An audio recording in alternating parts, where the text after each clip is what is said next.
Processen for at opnå det økologiske bronzemærke har været rigtig sjov, men den har også været lidt lettere, end jeg faktisk havde regnet med, fordi vi allerede, da vi startede, var et rigtig godt sted.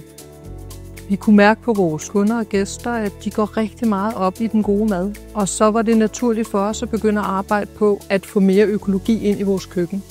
Det økologiske bronzemærke betyder for os, at forhåbentlig kan vi fange nogle gæster, som vi ikke kan, hvis vi ikke har den. Vi går over fra store buffetanretninger til portionsanretninger.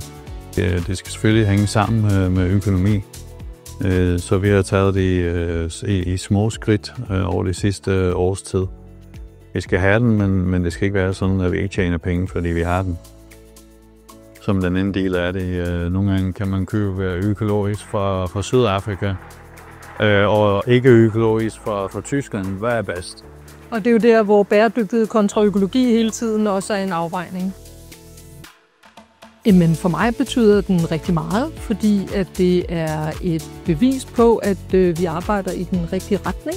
Så er det, du plejer at sige, den eneste ingrediens, der er så meget af, som det starter ikke med ø. Nej, det gør det ikke. Det starter med k. Ja, præcis. Det er kærligheden. Det er nemlig det, der.